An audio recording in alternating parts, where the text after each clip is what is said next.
Who wants the microphone first? Kendra does?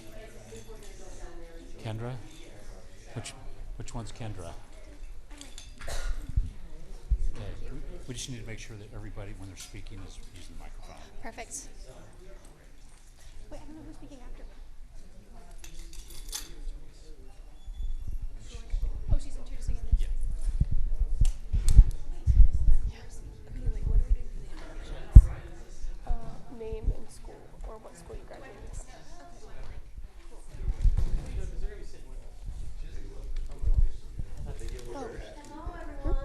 video first? No, we're going to introduce and then we'll go to the video. Nice to see you all today. So let's see, where do you want us to go? Squeeze in right there. Could go every other. Oh, go up here? Sure. Okay. Hi. Hi. Hi, how are you? Good. Long time no see, right? I feel like I'm seeing you every other day. I know. Hi, how are you? Am I good to get started? Hello. Almost. Wait for Mr. Edwards. Okay. We saved your seat over there, sir. Okay, good afternoon, everyone. My name is Reese Myasis. I'm the vice chair of the Casa Grande Youth Commission. To get started, maybe we can go around, say our name, and then what high school we attend or graduated from. So, my name is Reese Myasis, and I go to Casa Grande Union High School. And you are the... And I'm the vice chair.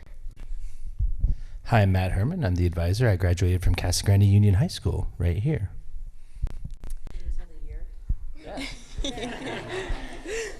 Hi, I'm Hayden Dalick, and I currently attend Casa Grande Union High School, and it's my first year on the commission.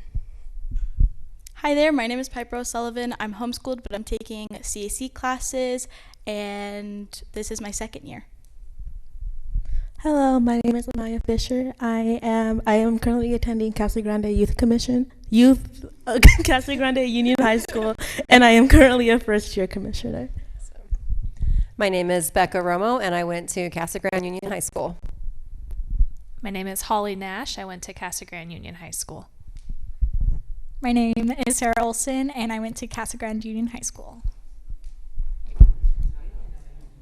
Hi, I'm Bob Huddleston. I went to Casa Grande Union High and graduated in '76.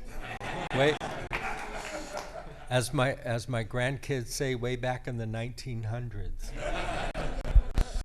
Hi everybody, my name is Vincent Vasari. I go to Mission Heights Preparatory, and this is my first year on the commission. Hi, my name is Jacqueline Hernandez. I go to Vista Grande High School, and this is my first year on the commission. Hi, my name is Lidiana Rodriguez. I go to Vista Grande High School, and this is my first year on the commission. Hi, my name is Isabella Wagner, and I go to Mission Heights Prep, and this is my first year on the commission. Hi, I'm Brent B. Dillon, graduated Casa Grande Union High School in 1986. Hi, I'm Victoria Nash. I go to Casa Grande Union High School, and I am the treasurer for the Youth Commission. Hi, I'm Anthony Edwards. I went to Casa Grande Union High School, graduated in 1984. Hi, my name is Kendra. I currently go to Casa Grande Union High School, and I currently serve as the Public Information Officer. Hi, my name is Sean Dugan. I graduated from Casa Grande Union High School in 1994 with Matt, just to let you know his year. There we go. Hi guys, my name is Sawyer Barth. I'm the chairman of the Casa Grande Youth Commission, and I am currently attending Casa Grande Union High School. Graduate 2026, right? 2026. And I'm Lisa Fitzgibbons. Yeah. Let's hope so. Let's hope so. We're hoping. Lisa Fitzgibbons. I'm a graduate of Casa Grande Union High School, class of 1982. So I'm the second oldest next to Bob. And we went to the school right here in this building. There's only one choice back then. Yes, there was. Yep. Yes. Okay, thank you, everyone. Now Kendra has a video she made for us, and then if she wants to share what it's all about. Yeah, so this is pretty much going to be our recap video for the past year. It kind of just showcases a bunch of photos of us, whether it's from our events. We got to attend a concert hosted by APS, or not hosted by APS, but thankfully APS allowed us to go to their suite, and it was a really amazing time. So this kind of showcases our journey throughout the commission, whether it's getting to volunteer, we got to paint one of the bathrooms for the 9/11 Day of Service. It was just a really, really fun opportunity. We had the appreciation dinner, and then, of course, our day of shredding, which was very, very successful. Very, very successful. We were packed the entire time. And then we also there's that concert, and then, of course, the Electric Light Parade, which our theme this year was Alice in Wonderland, and then another volunteering opportunity. So it was just an amazing time, and that kind of shows our year.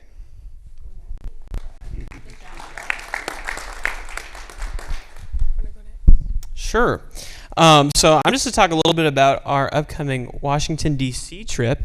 So we're going to be sending a few commissioners to represent Casa Grande in Washington, D.C., out in our nation's capital. So in the past 2 weeks, we scheduled a meeting with Senator Ruben Gallego.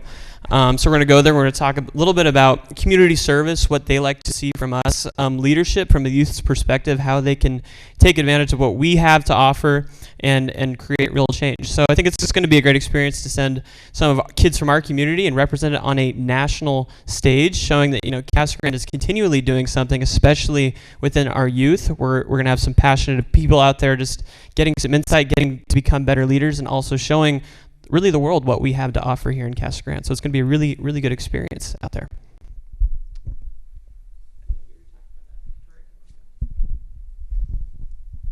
So I'm going to be talking about our MLK Day of Service. So this was actually our most recent volunteering opportunity, and it was just overall an amazing turnout. I know we've seen our mayor there, and it was an amazing event, and we had the opportunity to let people know where they were going. If anyone had questions, they came to us. We were able to just help out the community and support them on that amazing day of volunteering. Yeah.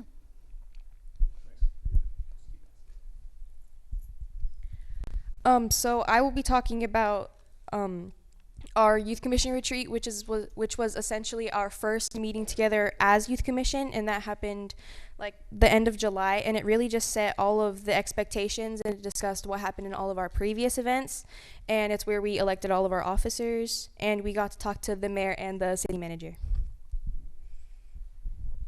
Okay, I'm going to talk just a little bit about our upcoming day of shredding. It'll be on April 25th from 9 a.m. to 12 p.m. at First American Credit Union.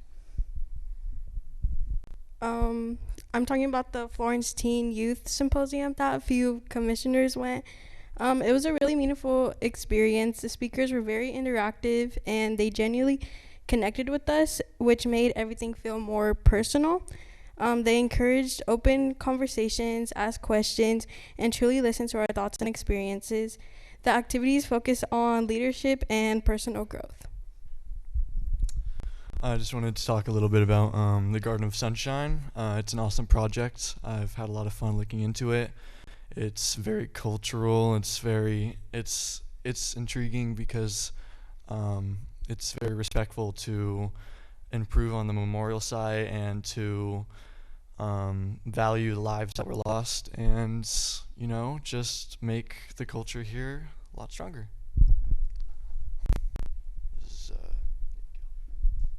On November 18th, APS gave us the opportunity to attend Billie Eilish's live concert. It was a great change from our usual meetings that we usually have, and honestly just gave us a great opportunity to connect through her music and create memorable experiences.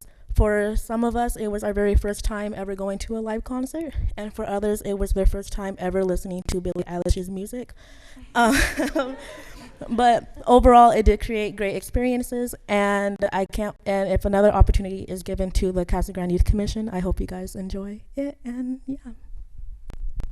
So I'm talking about our CGYC Fall Day of Shredding, which was on October 26th at First American Credit Union, which is where we shred old papers and documents. It was a great opportunity for some of us new commissioners to have an opportunity together to work as a team. And then we also raised $1,428 from donations, which is really, really awesome. So yeah. I'm going to talk about the McCartney Ranch Fall Festival. In there, we helped support the PTO by volunteering throughout the event. We helped set up and clean up, as well as run booths, and I think it's a great opportunity to show our leadership skills and giving back to the community. Okay, and I'm going to talk about the Heart of Casa Grande Scholarship, We offer a $500 scholarship to 3 winners. There's a video, art, and essay contest. There's community members in Casa Grande that select the winner. You answer the question, what is your heart of Casa Grande? And then you are selected later on. Yeah, it's just a great way of enhancing our youth and giving back to our peers. So, yeah. And I just want to say a couple things before we go into the next segment is this group of kids, again, amazing group, and they run the commission. I mean, they make the decision who's going to be on it next year. It's not the advisors, it's them voting on everything. And I need to say thanks to 2 advisors. Holly has been on the commission almost as long as me, 17 years. But Holly was on the commission when I was the advisor, and now she's helping. And Sarah is our newest student. We call her student advisor. She's going to CAC, and she's like, hey, can I keep helping? We're like, of course. So these are the 2 that hold it all together, and then I just kind of wrangle the rest of it. So I'm the dad. But it's really neat to see, because the kids are the ones that make the decisions, who does that, who gets to go to what, and who's on the commission and what they're going to do. And this group of kids over the last couple of years has been very service oriented, as you can see. And that, because I kind of encourage them to pick what direction they want to take. Sometimes they want to learn more about the city government. Sometimes they want to do community service, and they've been really community service oriented, which is great. And they're all getting a lot of good experience and getting out there in the community. So great job to all of them. Thank you. Okay, really quick before we move on. I talked about the Heart of Casa Grande, and that's like a scholarship question, but I wanted to ask a question before you guys ask questions. What is your guys' Heart of Casa Grande? If anybody wants to start. I'll go because I'll take it. Okay. The Heart of Casa Grande to me is City Hall, which is our school, because we keep coming here, and I just never quit going, I think. But it's a lot of fun, because this is really the center of town, and it's so important to so many people who grew up here, and still it's important to people today who didn't grow up here, because it's the center of our city. And I got to take the easy one. That's why I went first. You knew we were all going to say that, since we're all graduates and went to school here. I think for me, it's really just the people and this sense of community. It really is home.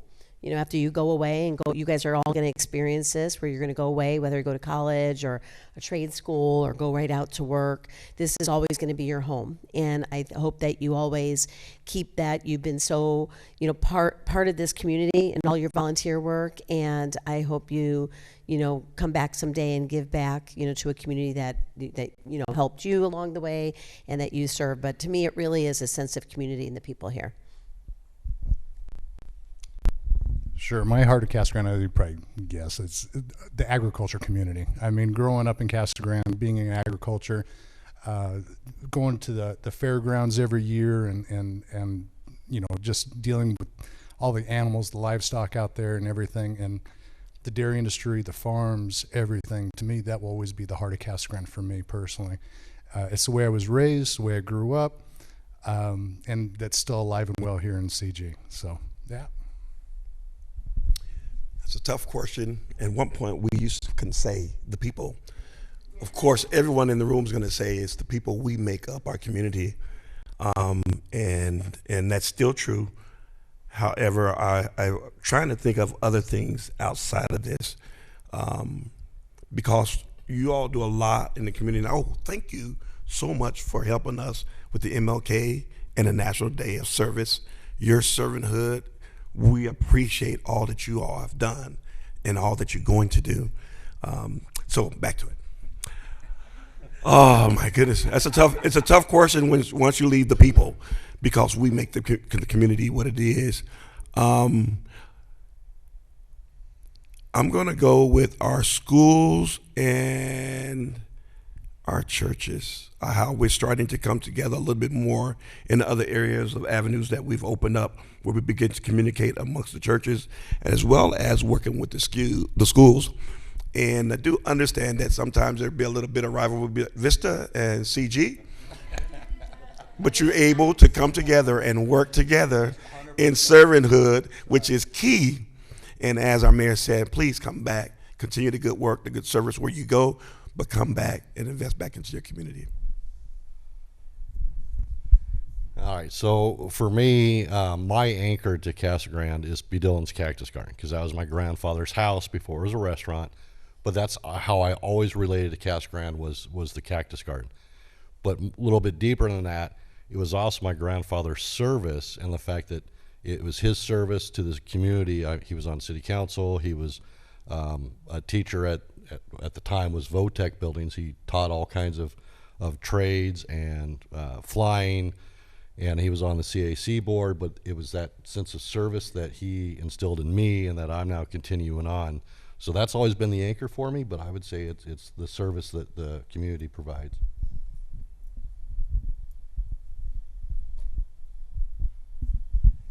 So, and I'll remind you, when I was in school here, your grandfather was in the basement at Old Main. That's where the shops were. And so I remember that. And I'm going to go along with Matt. This campus, this school, specifically this building and this room reminds me of my favorite subject in high school. That was lunch. Because this was the cafeteria. I can still smell the tamale pie and the pizza. And I've always thought it's cool that, I have a lot of attachment to this school, and then I end up sitting on the dais as a council member. So that completes my story.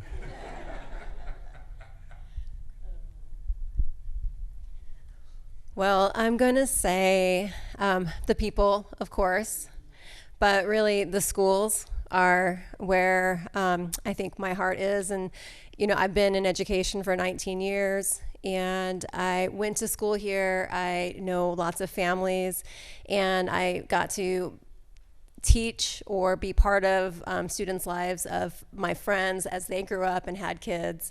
And so it's great to see some familiar faces as I look at you all here. Some of you guys went to Cactus. Some of you might have gone to McCartney Ranch. And so just seeing the impact, yeah. And just, he was a kindergartner, I think, when I met him.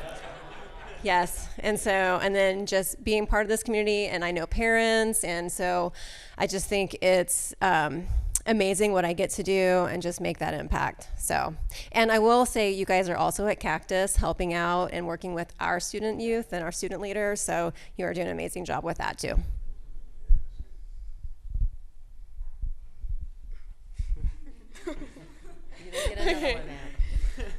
Do you guys have any questions for us or individuals? Can we put another mic in next year's budget? How about the seniors kind of tell us what their plans are for the next year or two? Sure. The rest of you, I hope we're just going nice. So next year I'll be starting at Duke University.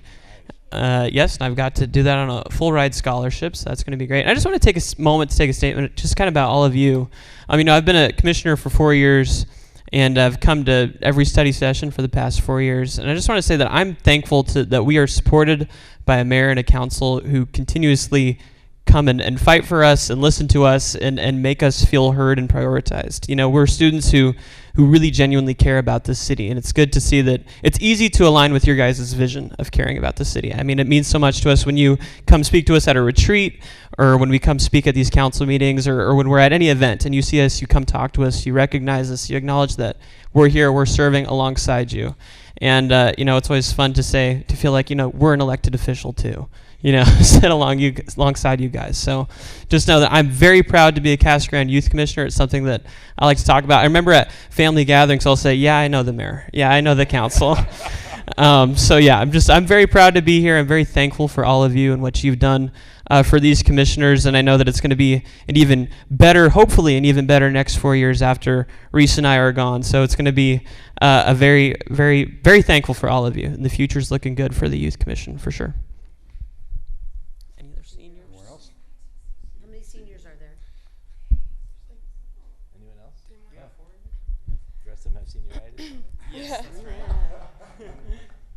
Okay, I'll be attending Grand Canyon University. I'm going to major in biology with an emphasis in pre-med, and hopefully go to grad school to become a pediatric occupational therapist. Right.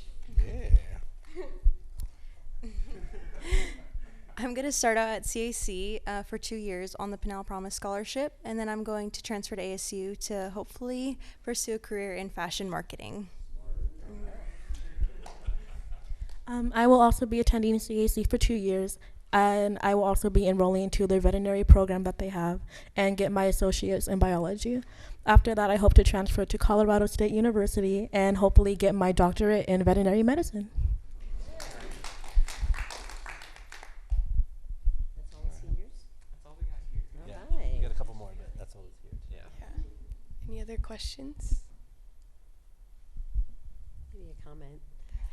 No, yeah, not really a question, but just again, thank you. You know, I hope you all see, and especially the new members, you know, that we are just, you know, regular people that represent the community just like all of you, you know, represent your, the youth in the community. So I just, you know, we appreciate everything you do, and I love seeing all of you guys at all the conferences when I get to see you all there, and I'm just so proud, you know, when we see you and the way you represent the city, but, you know, and just out in the community. So you just don't understand the impact you're making, and you really are role models to a lot of people, you know, that see all the things that you do. There are people that are a little more shy and don't want to engage, but they see all the things that you're doing, and we just are just truly grateful, and we wish you all the best, you know, for you seniors that are moving on. And like I said before, we hope you remember that this is your home and we support you. You know, we, you know, want you to go off, you know, do whatever you need to do, but please try to come back. Try to come back and run for city council so we all can retire, right? So, but no, we're just so proud of all of you, and we really thank you. Is there anything that you all see that we can do better as far as, you know, reaching out to our young population? I mean, I know you guys keep us informed many ways, but is there something that you think we can do a little better?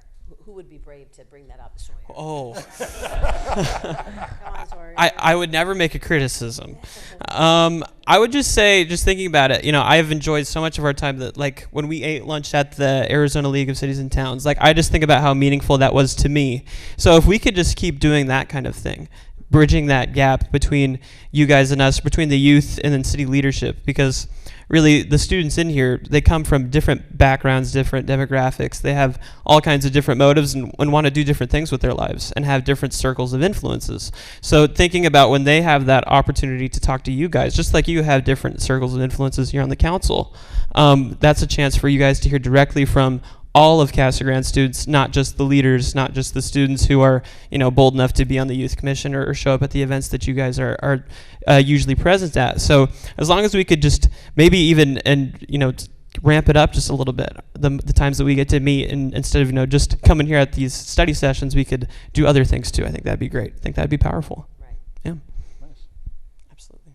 And one more comment, and I tell this to all young people that I talk to, just, you know, make sure you take advantage of every opportunity that you have. You know, all these little steps could lead to something that you never imagined. And so just be patient, absorb all the information that you can, and take advantage of all the opportunities, because, you know, you just never know where life will take you.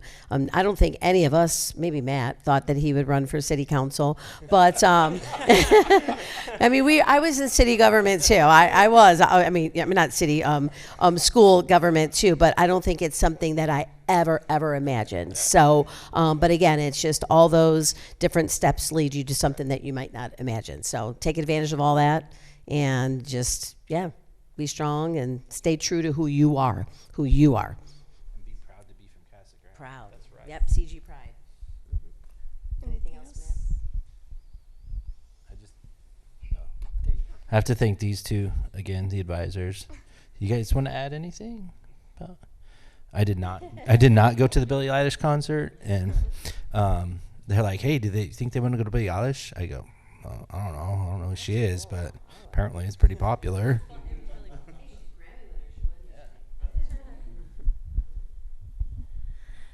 For anyone who doesn't know, I run Casa Grande Main Street, and so it's a big service-oriented organization as a nonprofit, and these kids step up every event we have, probably more so than past years. And so as a organization that thrives on volunteers, like, it's really nice to get the assistance from the younger population, so that hopefully they keep doing it, and we can get some more young blood in the volunteer pool. But I mean, Street Fair, Victoria was there all day, Kendra was there all day, Sarah, our student helper.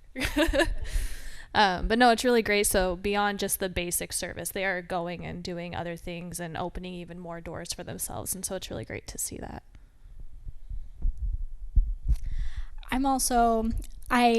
I'm just really proud of these group of students, because it is from so many different walks of life, so many different high schools, and just to have that representation and to see so many young leaders who truly care about their community and want to volunteer and serve to help the community in any way, shape, or form is just amazing. And I look at you guys and I'm like, oh, I'm so proud. But yeah. I'm so excited for what you guys are going to do to Casa Grande, and of course to the City Council to make our Casa Grande as great as it can be. She's our mom.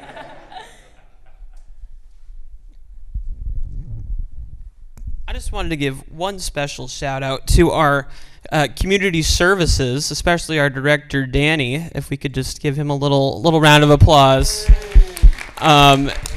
And Aidenary and Soul, they consistently help us do kind of the minutia, the details, the things that we don't always think about, and they help us get stuff done. So we're very thankful for our community services department. Yes, make sure we keep those people recognized, because they are important. They do work that isn't always seen, but it's very important. And I'm proud to say that I'm a coworker now with Danny. I am a front desk staff at the rec center. So yeah, it's pretty awesome.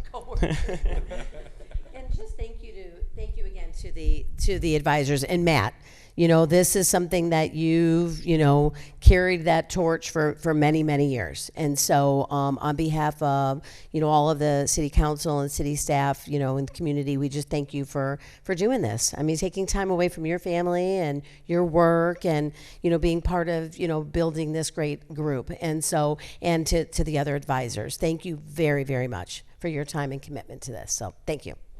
Good job. Hand for Matt.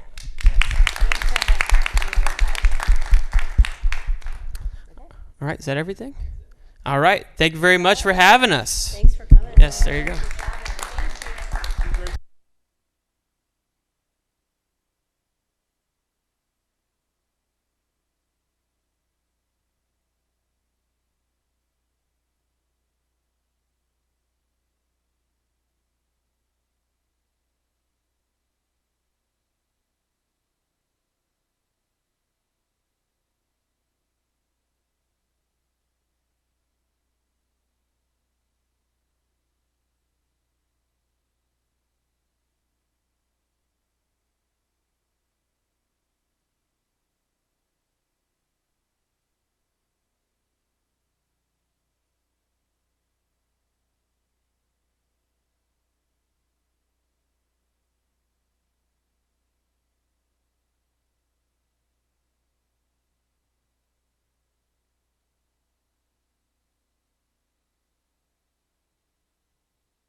Okay. We all ready? I think we're ready for the next. Perfect. Thank you, item. Madam Mayor, members of the council. For the next half of our study session, we've got an update from the Arizona Water Company on the alternative designation of assured water supply program. And as Mayor and Council is aware, this is just the continuum of our dialogue related to water and effluent, and the tie back into the effluent strategy that the council is working on. And so with that, I'll introduce the president, Fred Schneider. Do you need this, Fred, or will Terry Sue be running this? I'll use it. Okay. Well, it's the lower one. It's reverse. I think I know that by now. Well, good evening, Mayor and Council, and I again appreciate the opportunity to come in and present on our designation that we're working on for the Pinal Valley system, which includes the city of Casa Grande. So there'll be myself presenting the first group of slides, and then we get into the meat of the designation. I'll turn over to Terry Sue Rossi, who is our Vice President of Water Resources. She's got all the details and the ins and outs of how the designation works, and probably more importantly, how did we get here? Because I think that's a big question. Without understanding the journey of how we got here, hard to understand all the work that was done the last year to get us to almost the finish line. So tonight I'm going to kind of do a little overview. So in the last time we came in and presented the City Council was Monday, January the 5th of this year. And I kind of went through some highlights, so I'm not going to go through it again, but just to refresh everybody's memory, kind of overview of who we are and what we do. A new slide here. This is an overview of the water supplies we have across the entire state for the 24 water systems that we operate. What I want to point out here is that about a third of our water supplies across the state are non-groundwater supplies or renewable water supplies. We work hard to try to increase this number each year across the state. It's difficult to acquire those supplies, but it's a goal that we're always working on, and I'm proud that we're almost 40% of our supplies are non-groundwater supplies. So just to take this map and show you where we're going to focus on tonight is the Pinal Valley water system. And this shows our certificate of convenience and necessity. So this is the area that we serve or are authorized to serve. And it's a pretty expansive area. So if you start on the west side, it starts out by the community of Stanfield, and we go east all the way to the Coolidge Airport. On the south side, we go from Arizona City to the north up to the Gila River Indian community. A little more specific to the Pinal Valley system. So the graph on the left is the first graph I referred to. The graph on the right is for the Pinal Valley system. So that's the entire area I just described. So here we've actually made some improvements on the overall slide I had before of 60%. Here, just over half of all of our water supplies in the Pinal Valley system are renewable or non-groundwater supplies. We're still looking to acquire additional supplies that Terry Sue will get into, and we presented before. There's Bartlett Dam, there's other basins that we can import water from. So it's a goal we're working on to get that 50% to be a little larger than that. And then to kind of anchor back to our water resources strategy. So it really comes down to those first two things. Obtain and maintain a diverse water supply, similar to the slide I just showed, and to promote the efficient use of those water supplies. So if you recall on January 5th when I was here, we went through item number 2. I wanted to use just a quick refresher on that. So this is our integrated demand management program, our partnership with the city of Casa Grande to drive down and reduce water use and use it as efficiently as we can. So in here, this is kind of our flagship program is a Save It program. We have a toilet rebuild program. We do efficiency checkups on our large water users or irrigation, and we have a conservation kit that we have to encourage water conservation. And what presented here, I think, is the most salient point that I want to hit on, is that by having this program, if we look at what our average usage is per connection, and we project that from 2020 to end of 2024, we have reduced water use per connection by 12.4%. A pretty phenomenal number. I know our goal has been to achieve 20%, but I think 12.4 is a pretty phenomenal number in the very infancy and start of this entire program. So now to get the meat of the presentation tonight is to get into the details of obtain and maintain a diverse water supply. And if it wasn't probably for this specific goal that we have, and to develop a system that works under a variety of rules, we probably wouldn't be where we are today in working on a designation and probably in the next 30 days having one complete. So with that, wrong slide, I will turn over to Terry Sue Rossi to get in the details of the Assured Water Supply Program and what the milestones have been over the last 15, 20 years. So this bottom one here goes down. Good evening. Oh dear. Good evening. Thank you for having us back. So I'm going to talk a little bit about the Assured Water Supply Program. And a minute ago, Fred was showing you our water resource strategy. And we really seek to create a water supply that is indefinite for our community. So an assured water supply in Arizona, which is considered to be one of the landmark pieces of water regulation in the country, is 100 years. So we don't feel that 100 years is really good enough. It's really a commitment, a forever commitment. And so we're trying to develop that kind of a water supply. And so we want to be able to do that under a variety of hydrologic conditions, a variety of operational conditions. And we want to protect our water supply, our existing water supplies as much as possible, and to diversify the supplies that we do have. Because you don't want to ever, just like your retirement portfolio, you don't want to be reliant upon one thing. And then we want to also balance all of that with affordability. So you could have 100% redundancy in your system, but is that going to be affordable to people? So there's some balancing against the redundancy in order to have an affordable water supply. But let's talk a little bit about the Assured Water Supply Program, just kind of a real quick overview.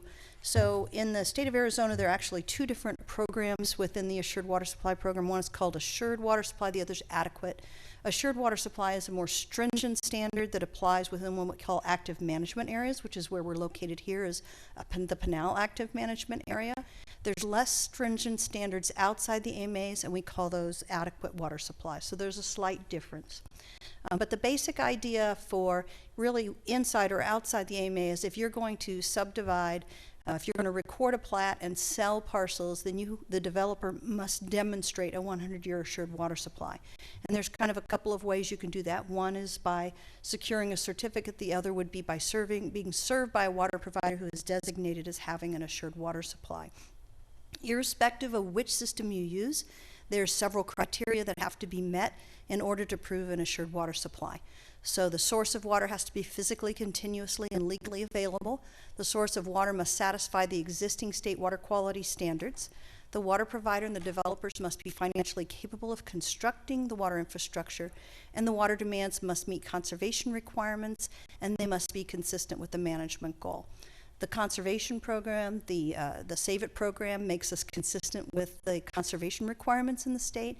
And then the Assured Water Supply application that we just put together and that is still being reviewed is what allows us to meet all those other criteria. So within that document, we filed 1,500 pages of evidence to prove that we met all of those requirements.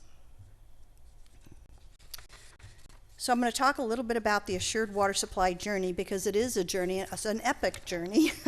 and so it kind of all goes back to the early 2000 or the middle 2000s, the early 2010 timeframe. And you might recall in the 2008, the Great Recession, there was a substantial change in the housing market, and so everything kind of came to a halt from an economic perspective. Well, what people didn't really know is right about the same time there was something going on within the Assured Water Supply Program itself. And so prior to that time frame, there was a big buildup in the number of certificates of assured water supply that had been issued. The problem was, and no one really knew this at the time, was that there were more determinations made than the groundwater modeling ultimately could prove out.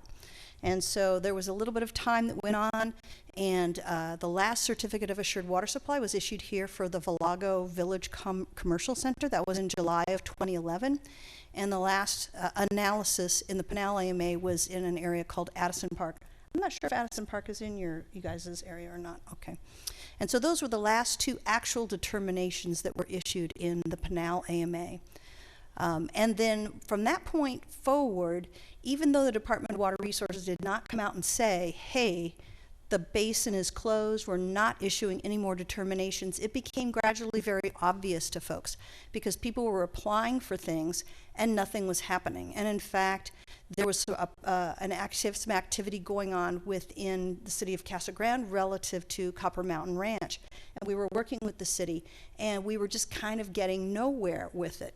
And so, and the other thing that happened at that time, which people may not be aware of, is in the 2014 timeframe, the Department of Water Resources had asked Matrix New World, and specifically Nathan Miller, to add some analyses to the model. And when he tried to add those to the model, he discovered that there were a number of analyses that the demands were actually not included in the model. So there was a significant error in the model. And so when he reported that to the department, the wheels just kind of came off the cart. They withdrew, and they went dark. They went dark for several years. They redid their model, and then they popped out the other end in the 2018 timeframe, or 2019 timeframe, and announced that there was 8.1 million acre feet of unmet demand. And so it took them a long time to kind of come to an understanding that, yes, this error that was found by Nathan Miller was real, and that they had to fix it, and they had to figure out how they were going to fix it. So that's why we have what we call this unofficial close. So for many years, really from 2015 until even today, the basin is closed. And so we started to push on that a little bit, tried to get the department to release the model.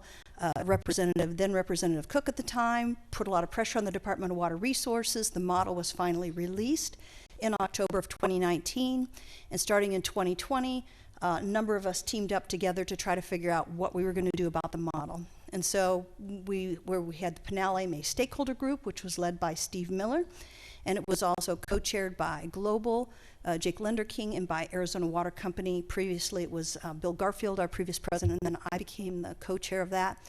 And in conjunction with Matrix New World, we went through the process of updating the model and proving that we could show that the unmet demands associated with the municipal and the assured water supply determinations could in fact be met. It was, I think, just like in 2014, it was hard for the department to kind of come to an acceptance of the information that had been provided. The same thing was true when we were working on it the second time around. And in fact, the department never really recognized the efforts that we made in the first time. Then we turned it over to the Pinal, to PICWA, the Pinal Water Augmentation Authority, Pinal County Water Augmentation Authority, and they actually provided a second version of the model, and we have yet to hear from the department. And so all through this process, the department was sort of channeling to us, we're not going to do this, we're not going to do this, we're not going to do this. And they wouldn't. And so we pushed them to the point where they finally made a declaration in June of 2021. The director of water resources came out and said, in case you didn't hear me, we are not going to ever issue another assured water supply determination in the Pinal AMA that is dependent upon any amount of groundwater. And then he also said, by the way, the same movie is going to come to a theater near you in the Phoenix AMA. And about 2 years later, they did the same thing in the Phoenix AMA. And it took that closing of the Phoenix AMA model and of the assured water supply program. By then, the entire program had been destabilized. We had been complaining about that for years. But until things started to fall apart in Phoenix, we were not getting a lot of attention. But we were trying on the side. And so we had some legislative efforts. So in 2021, this would have been pre-close, we had an effort to change some of the existing provisions associated with certificates of assured water supply. We were able to change the number of units associated with a certificate as long as we didn't increase the demand. So that was a little bit of a change for us. It helped move a few projects that might not otherwise have moved forward, but it didn't really solve the problem. Then Then when we get into the post-close era, things started to move a little bit, and they moved for a number of different reasons. First of all, there was enough anger in the Phoenix AMA that people were starting to say this is intolerable, and we were able to work within that context to get the same kind of benefits that were happening in the Phoenix AMA into the Pinal AMA. And so one of those was some legislation that had to do with how groundwater fees, Central Arizona groundwater replenishment fees are collected. That was passed in 2024. The same bill was passed in 2025. And I'm sure all of you are aware that the more recent bill was the groundwater savings credit, which is the urbanization of irrigation grandfathered rights. But in 2024, while things were a little bit quiet in the legislative session, there was actually a lot more going behind the scenes. So this was when we were all very active in developing a rule change. So the governor's office and the Department of Water Resources wanted to make changes without going to the legislature. And so they set about doing an informal public rule process, which was pretty much the first half of the year. And then they released the rules, and we began the process of going through the formal rulemaking process. And we were very heavily involved with that, as was the city of Casa Grande and many others. And so there were 3 different council meetings at the Governor's Regulatory Review Council. One was in October. That was kind of the first session where they heard what was going on. There was a council meeting where they did not vote on the rules. And then we came back for another session on November 22nd where we closed it. And I will have to say that there were a lot of people involved at very high levels, including 3 different mayors. So we had Mayor Thompson and Coolidge. We had previous Mayor McFarland. And on November 22nd, your current mayor, Mayor Fitzgibbons, and I like to say that we were the closers. So we came in Yes, we were. and we brought the House down and got the vote in favor of the new rule package. It became effective on November 25th. The rule package was really intended to help 4 of the largest water providers who were certificate-based providers. One was Buckeye, one was Queen Creek, one was EPCOR, who serves up in the Sun City West area, and then us. And so, as it turns out, EPCOR and Arizona Water Company are able to move through the gate sooner than either Coolidge or then Queen Creek or Buckeye.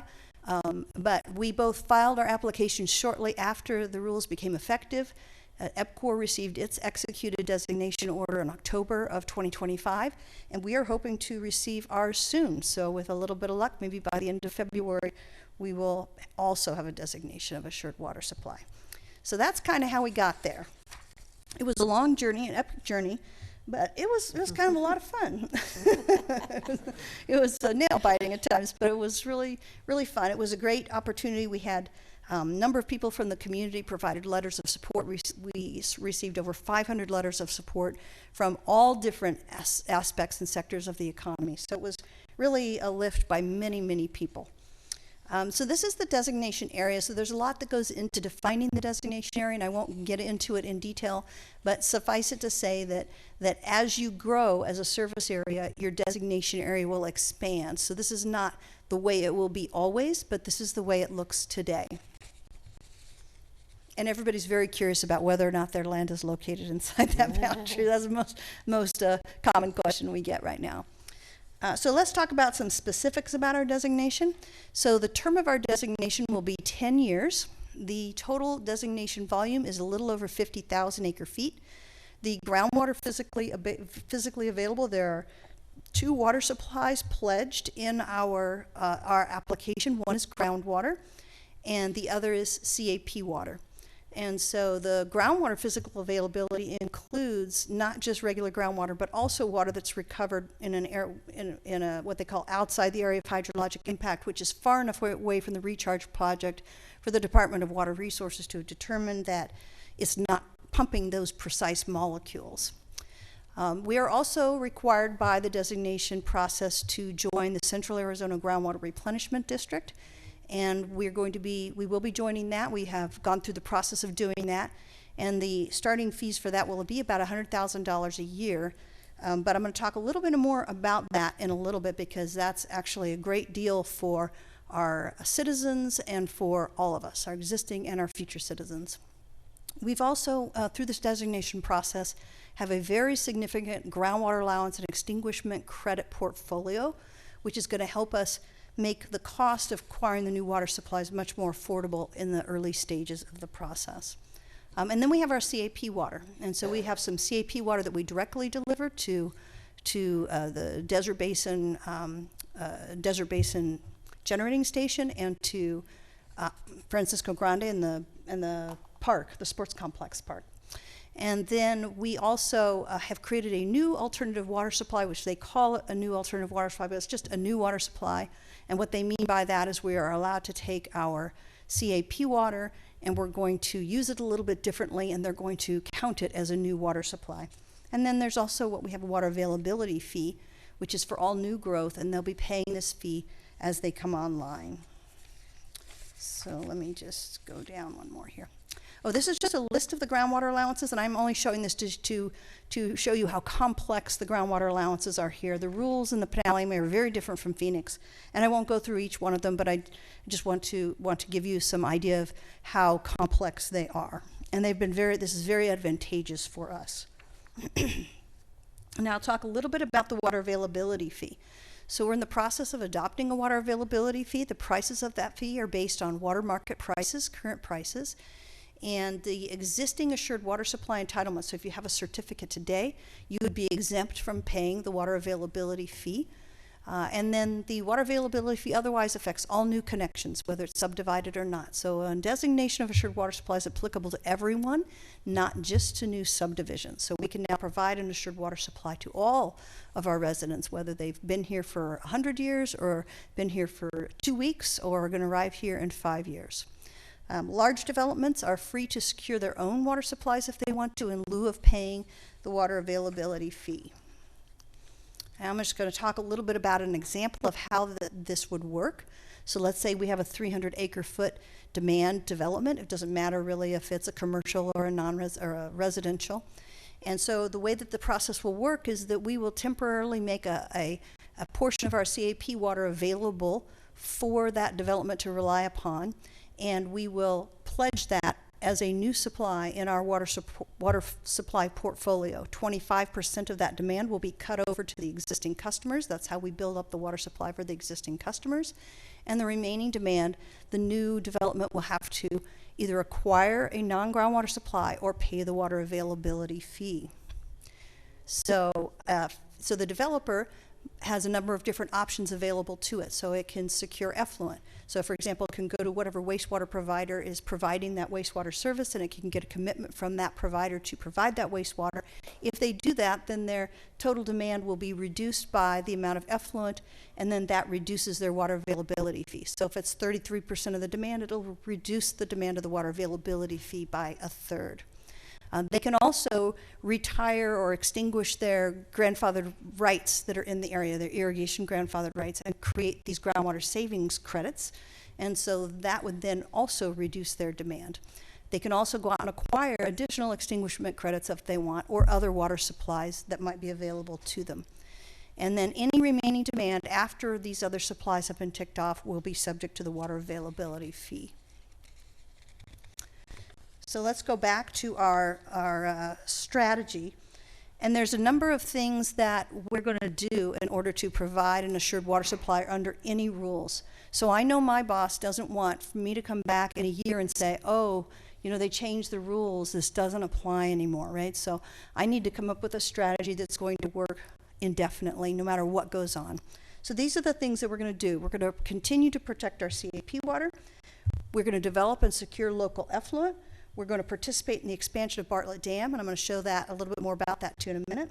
We're going to explore remote groundwater projects, and I'm sure you've heard some of these. There's the Harquahela groundwater basin, there's the Butler Valley. There are a number of different open groundwater basins that people are considering. And we're going to explore ocean desalination projects. And all these things are currently underway, but the one that I want to really focus on is the Bartlett Dam expansion. So Bartlett Dam is a reservoir along the Verde River water system. It's owned and operated by CAP. And in the process of solving a sediment problem, they came up with a solution that allows for the expansion of another dam just downstream of Horseshoe Dam that's going to create a lot of new capacity. about 330,000 acre-feet of capacity. We've been working with about 24 non-federal partners, and we have been recommended for an allocation of about 27,000 acre-feet of capacity. Capacity does not equal yield. So when you have a flashy, in the desert we have very flashy water systems, and so you have to build a massive reservoir in order to have a certain amount of water come into it. So in the case of Bartlett Dam, you have to build a dam that's about 3.5 times the size of the yield that you expect to get from the hydrology on that river. So the amount of water that probably equals in a yield is probably more like around 8,000 acre-feet. And the estimated cost of that project today is about $3.7 billion, or $9,900 per acre-foot of capacity. So these projects are, of course, not inexpensive, but this is still competitive with the current market prices. Now, I want to make sure everybody understands how this is going to work. So I think a lot of people imagine that we're just going to like increase the size of the dam, and we're not going to actually do that. And first of all, when I say we, I don't mean Arizona Water Company. I mean the U.S. Bureau of Reclamation, the Salt River Project. This is a big federal reclamation project, and we are one of 20 some odd non-federal members. But we're not going to actually increase the dam. What we're going to do is build a new dam downstream of the existing dam structure, and then we're going to inundate the dam, inundate the water behind the dam. So if you're familiar with Lake Pleasant, this is exactly what we did out at Lake Pleasant. There was the original Waddell Dam. We built a new Waddell Dam, and then we inundated the area behind the new Waddell Dam. So if you go out on the lake, you're actually driving over the top of the original dam. And so that's the same thing that's going to happen here. And there's kind of a long trajectory on that. I would not expect that this would happen before I retire. So, all right, so now I just want to go over the sort of the 10 best things about what's happened with the designation of assured water supply. There's so much I could talk about, but I just want to kind of go to like a top 10. So one of the best things about this, the new rules and this type of a designation, is that it resolves the groundwater modeling issues, at least for now. So we're going to move into that space and hopefully not have to deal with the groundwater model for some time to come. It also resolves infrastructure commingling problems. So before these rules, if we wanted to serve a new subdivision, we had to isolate the new water supply that we would be delivering to that subdivision, and we could only deliver it through pipes that would actually go to that subdivision. Now you can imagine how that would complicate a water system and make it virtually unaffordable, and also weaken the water supply system to where you really couldn't provide water in your water system at all. It would actually harm the water system as a whole instead of making it more of an assured water supply. So another thing, the number 8 best things about it is that it includes and aggregates all these groundwater allowances, these extinguishment credits, and the physically available groundwater. In the past, those were all associated with very specific pieces of land. So we could only use that water on those exact pieces of land. Now it's all aggregated into a single pool, and we can use it anywhere in our service area, and that creates a lot of flexibility, just like having a water system that's connected properly. It facilitates the use of effluent as a new water supply. So the developers are now encouraged and to incentivized to work with the water providers or the wastewater providers in order to bring effluent back into the system to offset their groundwater demands. It allows Arizona Water Company to use its existing CAP water as a new water supply. So if we were unable to do that, we would have had to have gone out and acquired a whole new water supply, and the rules provided for a way for us to change how we were using it in order to create the new water supply. So that's a big advantage for us. And it's going to relieve us of the existing replenishment costs on property tax bills. And I'm going to show you, I think, the next slide. This is a redacted example of a property tax bill, and the person who holds this property tax bill shall remain nameless, but perhaps sitting in the back of the room. And so this is a home in Sunset View, Unit 1, And you can see down, I've highlighted, it's kind of hard to see because it's like the orangey color. I've highlighted two lines. One is the tax associated with the CAWCD, so you may or may not realize it, but you pay about 14 cents of ad valorem tax to the Central Arizona Water Conservation District each year. And if you go down a little further, you see the Pinal AMA GRD. That is a function of the CAWCD where an additional amount of money is collected to offset the cost of the groundwater pumping of whoever owns this house. And so in the future, this will be paid through water bills, and we are going to be starting at a rate of about $100,000 a year. Currently, people who are paying through the GRD, their taxes for 2026 would have been almost $1.6 million. So this the new assured water supply system, the designation, allows us to allows for a different way to use the CAGRD services. So that's, in my opinion, that's one of the more significant contributions. So another top 10 things, the fourth one is to reduce the water supply cost of all customers. And we do that by being able to aggregate all of our groundwater allowances, and by being able to have the new developers bring in water supplies, and to expand our customer base so that we can afford a water supply like the Bartlett Dam water supply. And it opens the door to new subdivisions in the city and the county. And so up to now, you haven't been able to do a new subdivision since July 11th of 2011. So this will be the first time that this will be able to happen. That's huge, really. We're going to, an assured water supply designation gives control over development decisions back to the city.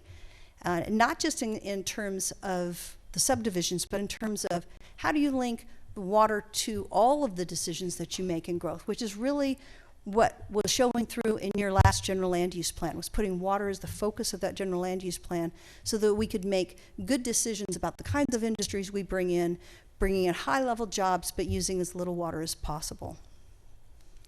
And then the top reason for a designation of assured water supply under the ADAS is it allows the City of Casa Grande and Arizona Water Company to work cooperatively to plan for, secure, manage, and maintain a continuous 100-year assured water supply for the businesses and residents, and not just new subdivisions.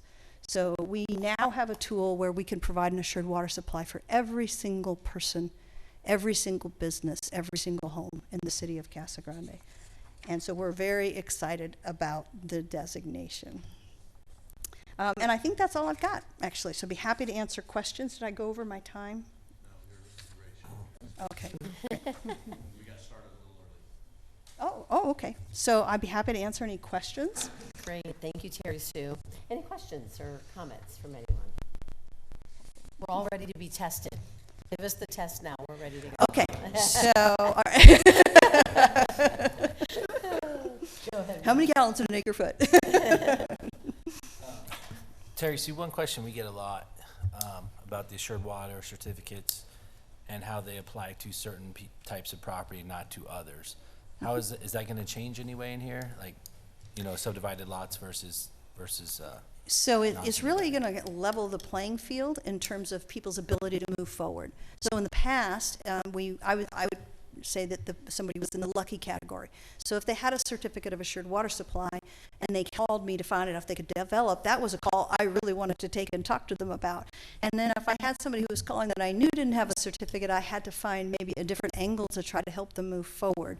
And there were some times when it was very hard to find a pathway forward.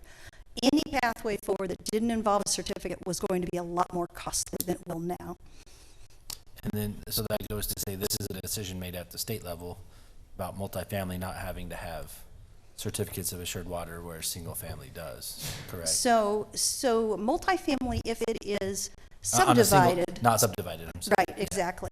And so this, when you become designated, the designation applies to everything, not just to subdivided property, but to non-subdivided, to commercial, non-commercial. There are commercial subdivisions. In fact, there are some here. So it wasn't that commercial didn't get pulled into the net before. But now everybody is going to be provided an assured water supply. Any other questions? Sure. Yeah, I got a weird, quick question. I don't know if it's an abstract number or anything, but I've been asked this by several members of our community. Why 100 years? Why is that just an abstract number that they put out there? When did it start? When does it end? I mean, I'm not going to live to see the 100-year water supply, but Yeah. But why does everyone say 100-year assured? Why is that number designated with this? Well, that's actually a really good question, and I was not here when that was invented. That was invented in the late 70s. Actually, it was even kind of before that, back in the mid 70s. Uh-huh. You might be familiar with the land. There was a lot of land fraud in Arizona back in the 70s, and so they were putting advertisements in the New York Times and telling people, hey, come out to Arizona. You can have 5 acres and retire out here, and people would buy these acres unseen. And they would come out here and they would find out that there was no water, no sewer, no nothing. And so they were swindled. And so they decided that wasn't good for the state of Arizona. Nobody wanted to come out because of that. And so they created an assured water supply program at that time. And how they came up with 100 years, I think they probably just thought, seems like a long time, past the horizon. So I think that they just invented that at the time because they wanted to create confidence that people could come to Arizona and be sure that they would be able to buy property that would actually give them their retirement homes. Great answer. That's what it was too. So thank you. And I will say that there was a lot of wisdom in that because to this day, the Assured Water Supply Program is considered to be one of the pinnacle of the entire groundwater code. It is very well respected, and I think that it gives the state a lot of strength in speaking to other states and negotiating with other states. Okay, thank you. Any other questions, comments? Just a comment, again, thank you, for, I love your attitude, how you say it's been fun over all of these years. And you can see Fred just kind of like, okay, yeah, sure. But no, and of course I've seen firsthand all of your commitment to moving these forward to help us and our staff, with Larry and all of our staff members. And so you were keeping our fingers crossed and waiting for that call, Fred. So, you have us on speed dial, but we look forward to it. But again, just thank you for your partnership and continuing to help us move forward. Well, and thank you. I mean, it's definitely, we've been working side by side with you guys for a very long time. And I know I enjoy working with the city. I love Casa Grande. I've fallen in love with Casa Grande. It's a wonderful, and to listen to these kids that you had up here, oh my gosh, that was just magical. So, yes. Yeah, so thank you. Thank you for everything. Thank you so much. Thanks for coming this evening. Okay, we'll go ahead and close the study session and break and start up again at 7 o'clock.